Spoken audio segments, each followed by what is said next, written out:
ॐ नमः माता पिता चरणं नमः विद्याप्रदायकं दीक्षामन्तरं गुरोरवन्दे वन्दे गुरुपद पुनः पुनः। धन्य कहो उस ग्राम को या हो तथैया आई के आसन लीजिए। सिया सहित भगवान सिया पति रामचंद्र भगवान की जय। शरणम प्रभु। परम आदरणीय हमारे आज की कथा को श्रवण करने वाले भक्त प्राणियों, आज फिर भी एक बार गौ माता मंदिर देनहाक शहर से आप लोगों की हितार्थ कथा का प्रवचन होने जा रही हैं। विनय करता हूँ हर एक से कि नम्र निवेदन कि आप लोग बड़ी भावना के साथ इस कथा को सुने और हर एक बड़ों को प्रणाम, छोटों को आशीर्वाद देते हुए आप लोग के हितार्थ कथा प्रवचन होने जा रही हैं। आपका सेवक श्री पंडित अनिरुद्ध गंगाराम पांडे जी हैं और आज मैं सारे दुनिया के लोगों, हमारे मित्रों, दोस्तों, परिवारों, जान पहचान वालों जितने हैं, हर एक को स्वागत करते हुए यही कहूँगा कि कथा श्रवण करने की महती कृपा करें।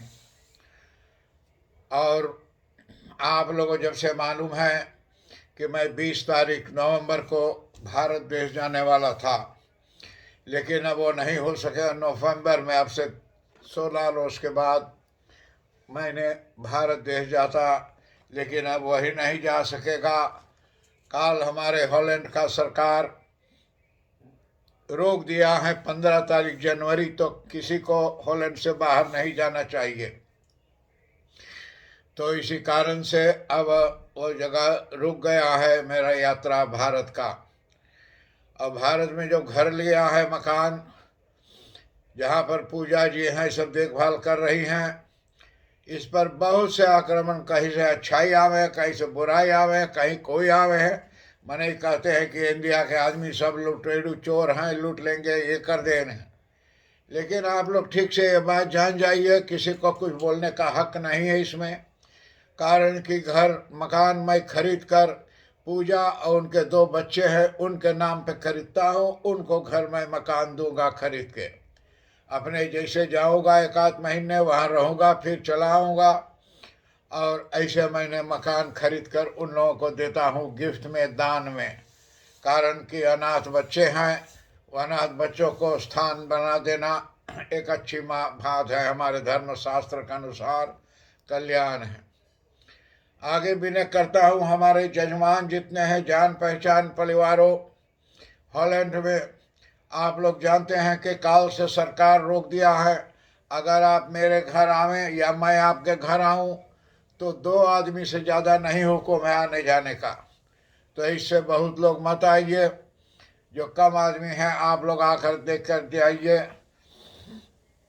और जैसे रहेगा वैसे हम लोग देखेंगे। तो 2 आदमी से ज़्यादा आने का वर्जित है। और इसी से मैं चाहता हूँ कि इस देश के नियम के अनुसार हम लोग रहें तो अच्छा है। कुछ बिगाड़ नहीं होगा, कुछ बुरा नहीं होगा, हम लोग भला के साथ ऐसे करें। और जो हमारे जो कथा चल रहा था, हमारे बूढ़ी तीज का कथा, उसको आप श्रवण करें। जहाँ काल कथा रुका था, जहाँ मार्ग में यानी निमिड़ी माता की पूजा करके और सत्तु उपास यानी सत्तु उपास धर के और यानी कलपरा और निकालना, और यानी अपने सासू को घर पहुंचकर दे देना। तो वो बहू ने ये प्रसाद आकर चढ़ा दी। तो यहाँ पर वहाँ प्रसाद था और निबड़ी माता की, और वहीं से कथा आज आगे को चलता रहेगा। ये बिजली तनिक कुछ सकड़ पकड़ करता है, कोई गड़बड़ी है, अभी बाद में इसको मैं देखूंगा। तो मार्ग में तीज के दिन यानी पुत्र वधू ने और तीज का व्रत रखा।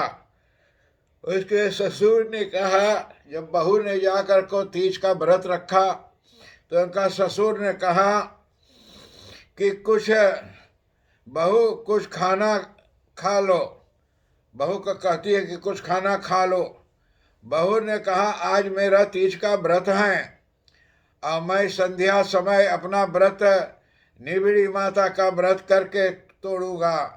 कहते हैं कि आज जब तक मेरा व्रत नहीं टूटेगा तब तक मैं खाना नहीं खाऊंगा। और मार्ग में निबिड़ी के पास संध्या समय जब बहू निबिड़ी माता की पूजा अर्चना करने लगी तो जा कर के निबिड़ी माता ने और अपने स्थान को छोड़ और पीछे हट गई। तो ये बहू ने पूजा अर्चना करके और गई ससुर सास के घर, तो सास ने पाछे को हटने लगी। ऐसे कितने लोग हैं आज धन्य हैं पूजा आनंद कौर को जयपुर शहर में, कि सुबह सुबह मुझे फ़ोन किया और कहा खूब अच्छे नया कपड़ा वपड़ा पहन के। मैंने कहा कहाँ जा रहे हो इतना सुबह सुबह स्पोर्ट कर? कहे नहीं आज नहीं जा रहा हूँ कहीं, वो कार के कारोबार देखना पड़ेगा तो जाना पड़ेगा, लेकिन आज मैं सदा झड़ा हूँ आपके लिए। मैं कहा मेरे लिए क्यों? कहे आज करवा चौथ है, तो आज करवा चौथ के वो पूजा कर रही है मेरे लिए। अब मुझे सुबह सुबह खबर कही आतार करके, तो बड़ी आभारी हूँ पूजा जी, आप जो जिम्मेदारी ली हैं और मेरे लिए करवा चौथ की पूजा करती हो। यहाँ तो मेरा सिर भर गया है लोगों की बातों से, लेकिन मैं फिर भी यही कहता हूँ, मैं कदम आगे उठा के पाछे नहीं रखने वाला हूँ। आप कितने बुरे होंगे, कितने बुराई करे होंगे, कोई बात नहीं। दुनिया के जिसके लिए भलाई किया होगा वही कहता है आप बुरे किए हैं। तो ये बात मेरा जान करके मैं बहुत खुश हूँ कि इतनी उम्र पे आज एक बार मेरे लिए करवा चौथ की पूजा हो रही है। कभी अपनी ज़िंदगी में ये पूजा मेरे लिए न हुआ है, न किसी ने किया है। तो सासू ने पाछे हटने लगी तो ये देखकर बहू ने कहा कि हे माता, मुझसे क्यों गलती हुई है जो आप मेरी पूजा स्वीकार नहीं कर रही हैं।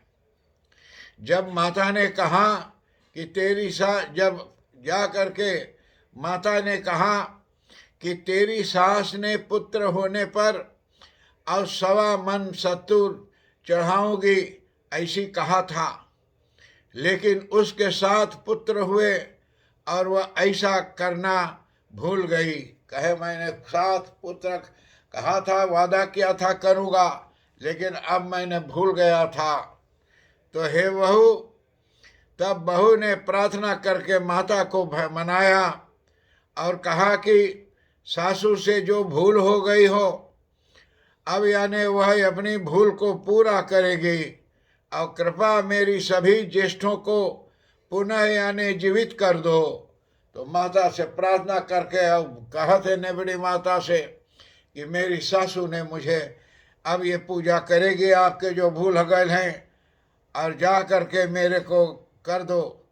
सासू जी से भूल हो गई हैं, अब अपनी भूल को पूरा करेगी। कृपया मेरी सभी ज्येष्ठों को पुनः जीवित कर दो। जाकर निबिड़ी माता से कहता है कि मेरे पुत्र को सबको जीवित कर दो। माता भी उसकी श्रद्धा के समान और कुछ न कह सकी और आशीर्वाद दे दिया।